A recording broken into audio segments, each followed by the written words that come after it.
안녕하세요. 오래간만에 한번 영상기기를 한번 설치해서 한번 찍어봅니다. 오늘은 제가 늘 얘기했듯이 오늘 60대 넘으면은 반드시 운동을 열심히 해야 하고, 그 운동은 자기 몸에 맞게끔 하는 것이 중요합니다.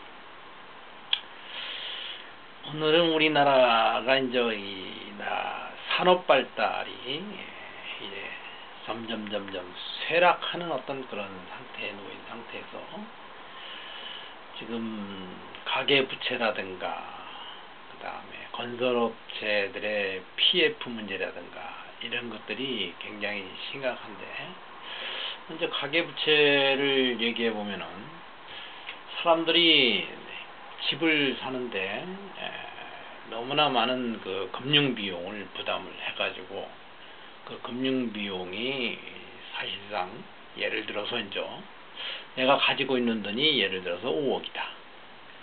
금융비용 은행에서 5억을 빌렸다. 그래서 10억 주고 집을 샀다고 합시다.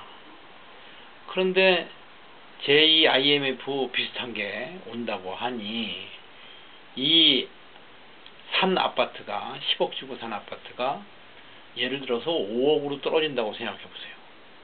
예를 들어서 이제 갈치 토막처럼, 고등어 토막처럼 토막이 나서 5억으로 떨어진다고 하면은, 은행에서는 5억을 빌려줬으니까 이제부터 은행도 문제가 생기니까 원금 회수를 할 것이고, 원금 회수가 안 되면은 경매 처분을 할 것입니다. 그래서 경매 처분을 했는데 한 4억의 경매 처분이 됐다. 그러면은 은행은 1억을 손해볼 것이고, 그리고 아파트를 산 사람은 5억 플러스 1억, 6억을 손해보는 그런 형태가 되겠죠. 그럼 6억을 빚을 진 거죠. 그죠? 그걸 갚으려면 어떻게 해야 되느냐? 갚을 수가 없죠. 왜? 더군다나 우리나라는 산업의 정점에서 점점 이제 이게 침체되는 어떤 그런 선진국형으로 가고 있기 때문에 갚을 수가 없는 상황으로 됩니다. 그래서 영원히 어떻게 되느냐? 금융노예, 영원히 금융노예가 되거나, 또는 하다가 도저히 이건 내 삶이 이루어지지 않는다 그러면 내 인생 여기까지 이런 어떤 삶을 마감하는 형태가 될 것입니다. 그래서 젊은 사람들한테 얘기하는 것은 집을 함부로 사면 안 될 것 같아요. 지금 상황에서 절대 사지 말아야 할 것이고, 그리고 우리나라의 형태를 보게 되면 지금 정치하고 경제가 따로 놀고 있습니다. 거기서 플러스 알파 행정까지도 따로 놀고 있어요. 또 한 나라가 꾸준히 발달을 하려면은, 발달 및 발전을 하려면은 정치와 경제, 행정이 한 방향으로 쭉 가야 됩니다. 예를 들어서 박정희 대통령 시절에는 정치, 경제가 전부 다 뭐예요? 잘 살아보세. 그리고 산업 발달, 그리고 제조업의 발달, 행정도 거기에 적극적으로 지원, 이렇게 해가지고 우리나라가 큰 못 살던, 아프리카보다도 필리핀보다도 못 살던 나라가 이렇게 살 만큼 되고, 그리고 중간중간에 우리는 희망을 얻고 원하는 것은 모든 것을 다 얻을 수 있다는 어떤 이러한 슬로건, 다이나믹 코리아 이런 것들도 슬로건이 있었죠. 그죠? 근데 지금 정치인들을 보게 되면은 이건 정치하고 경제가 분리돼 가지고 완전히 따로 놀고 있어요. 그죠? 이런 상황에서는 여차하면은 제2의 금융위기가 올 수도 있다, 이렇게 보면 됩니다.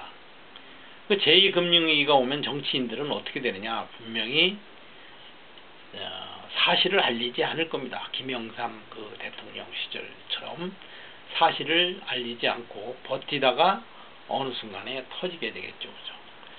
그래서 이런 어떤 우리나라의 산업이 침체로 가면서 인플레이션이 도래함과 동시에 내 자산 가격이 떨어지고, 인플레이션에 또 침체기가 덮으면서 스태그플레이션이 와가지고 더욱더 재화를 획득하는 방법, 즉 돈을 벌 수 있는 방법의 능력이 떨어지고 뭐 이렇게 하다 보면은 경제가 한 80년대, 90년대로 후퇴를 해서 못 사는, 옛날처럼 못 사는 그런 나라가 되겠죠.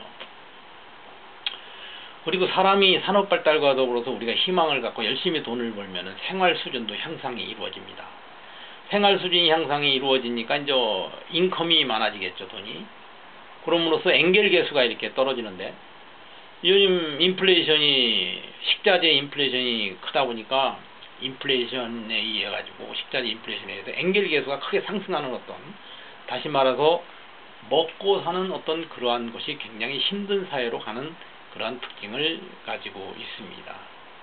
그래서 여러분들이 돈을 좀 잘 벌고 잘 했을 때는 이 생활 수준이 이렇게 올라가다가, 만약에 이렇게 올라가다가 내가 뭐 실직을 했거나 뭘 했을 경우에는 여러분들의 생활 수준은 이렇게 떨어진다는 겁니다. 실질적으로.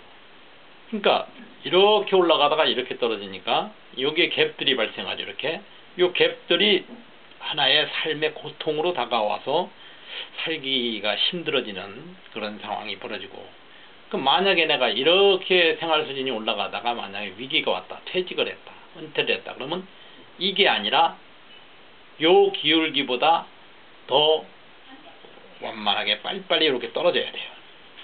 그 위쪽으로 떨어져야 돼요.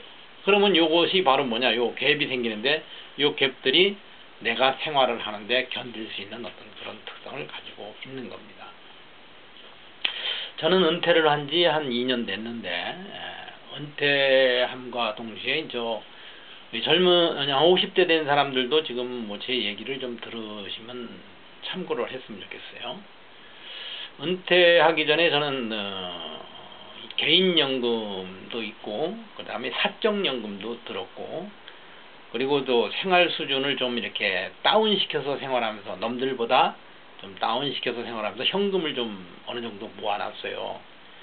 그래서 저 같은 경우는 좀 연금이 한 뭐 300 좀 넘고, 거기다 사적연금 좀 받고 그래서 한 400 정도가 들어와요. 그 400개 정도가 들어오고, 저 같은 경우에 그 현금 흐름은 400 정도가 들어오고, 그 다음에 저 현금 모아놓은 걸 가지고 미국의 채권에 투자해서 월 한 1,500달러, 그래서 세금 띄고 한 1,300달러, 지금 돈으로 한 뭐 150, 160 요 정도. 근데 거기에다가 내가 가지고 있는 작은 돈 한 1억 정도를 가지고 매일 한 5만원씩 벌기. 그래서 20일, 한 달을 20일로 잡으면 100만원 정도 벌기를 시도하고 있죠. 그러니까 여태까지 이번 연도는 벌써 오버했어요. 한 1,370만원 정도 벌었어요. 그죠? 그러면 지금 현재 저의 현금 흐름은 어떻게 되냐면 300에서 한 400에다가 그 다음에 500, 그다가 배당금 하면은 600, 한 50. 은퇴를 했지만은 월 650이 들어오고 있습니다. 거기에 생활비 쓰고 저금이, 매달 저금이 한 200 좀 넘게 저금이 되고 있어요.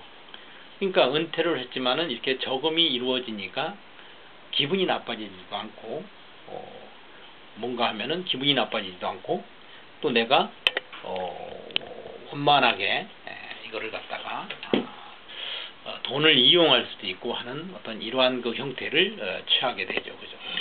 그래서 여러분들도 돈에 쪼달리게 되면은 가정이 좋을 수가 없어요. 일단은 경제적으로 돈에 쪼들리지 않게 하는 것이 중요합니다. 국가는 자꾸 재정 수익이 악화되고 세금이 뭐 거치지 않고 그러면은 국가는 중산층을 없애는 방향으로 이렇게 정책을 피는 것 같아요. 어떻게든지 세금을 거들려고 그러고, 그래서 중산층의 파괴가 선진국으로 갈수록 일어날 것이고, 실제로 선진국의 그 중산층은 파괴가 일어났죠. 그죠? 그래서 국가한테 세금이 좀 잘 잃어버리지 않는 어떤 그런 금융 상품들을 잘 알아봐야 될 거예요. 여러분들이 이제 돈이라고 하는 것을 가지고 있는데, 돈이라고 하는 것은 가치의 변화가 없어야 돼요. 그죠? 지금의 100원 가치나 미래의 100원 가치나 같아야 되죠. 근데 화폐라고 하는 것은 변해요. 인플레이가 일어나거나 뭐 하면은 나의 자산 가치가 변화가 일어납니다. 이렇게 변화가 일어나게 되면은 가난해지는 거죠. 인플레가 일어난다면 더욱더 가난해지는 거죠. 내가 지금 1000만 원의 가치가 10년 후에 100만 원의 가치가 된다면은 10분의 1로 쫄아들어서 가난해지는 겁니다. 그래서 그 가치를 잃지 않기 위해서, 다시 말하면 화폐가 아닌 돈의 가치를 잃지 않기 위해서는 나름대로 노력을 해야 합니다. 그래서 뭐 금융기관에 이자를 받거나, 또는 주식을 투자해서 뭐 좀 가치를 높이거나, 뭐 여러 가지 방법이 있겠죠. 그죠? 금을 사거나 뭐 이런 것이 있겠죠. 그죠? 그래서 여러분들이 그 금융에 대해서 학교 다닐 때 그다지 교육을 받은 게 없어요. 국가가 여러분들의 그 금융교육을 시키질 않습니다. 금융교육을 시켜버리면 여러분들은 예를 들어서 미래의 두려움에 의해 가지고 소비를 안 하겠죠. 그죠? 소비를 안 하면 국가의 선순환 구조인 어떤 경제체제가 잘 돌아가지가 않죠. 근데 좀 깨인 사람들은 일찍이 자기가 알아서 금융 공부를 해가지고, 이 나라의 그 자본주의의 그 화폐 시스템은 어떻게 굴러간다, 어떻게 굴러가니까 나는 어떻게 살아야 되겠다, 이거를 일찍 깨달은 사람들이 이 자본주의에서 나이 들어서 잘 살 수가 있어요. 저 같은 경우도 그냥 단순히 연금만 바라보고 살았다면은 힘들겠죠. 그죠? 한 뭐 300 정도 나오는 연금 힘들겠죠. 거기다 그거 가지고는 안 될 것 같고, 그러니까 사적연금, 그 다음에 또 현금을 모아가지고 배당금, 이렇게 되는 거죠. 그죠? 비근한 예로 이탈리아나 그리스를 보게 되면은 한참 발전하고 그런 시기에 자식들이 결혼을 하고 나갔어요. 그죠? 분가를 했어요.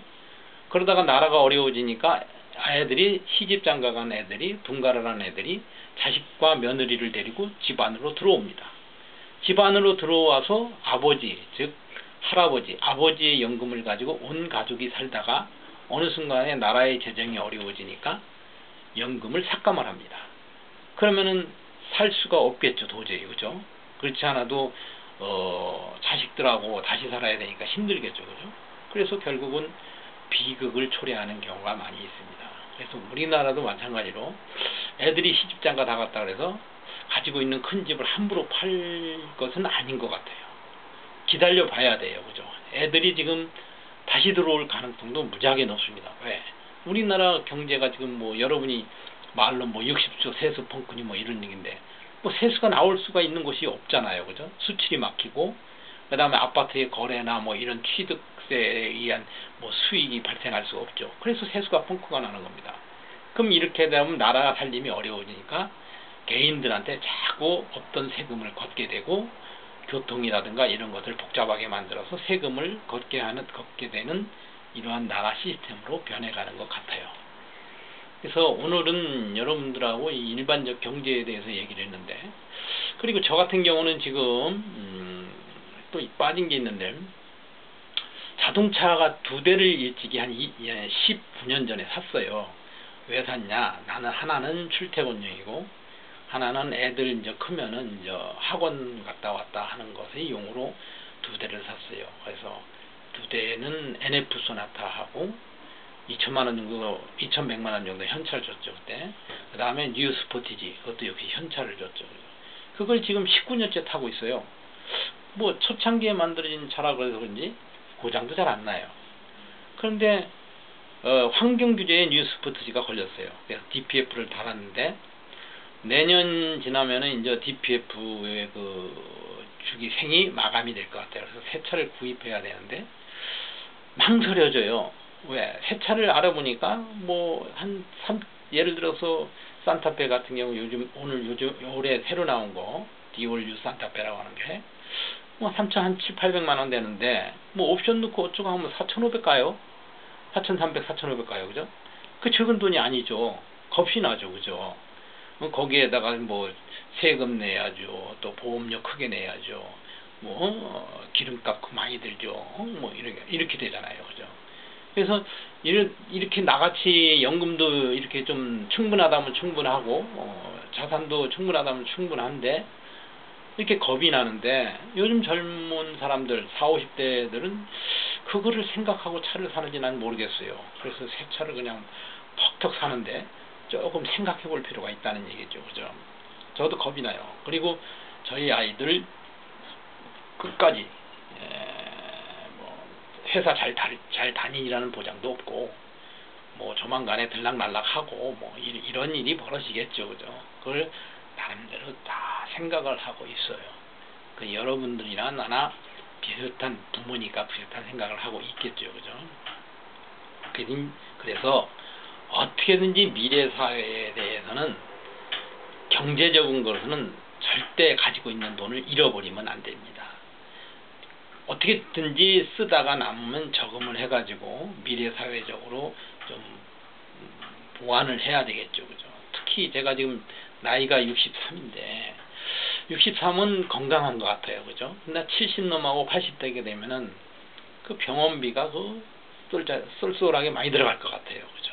그래서 그 드는 돈들을 미래적으로 저축을 해놓던지 자식들이 돈을 못 버니까 그리고 돈 좀 현금이 있는 사람들은 함부로 뭐 이렇게 주식이라든가 이런 거 투자 말고 배당금을 받는 쪽으로 하든지 그리고 또 뭐 전원생활이 좋다.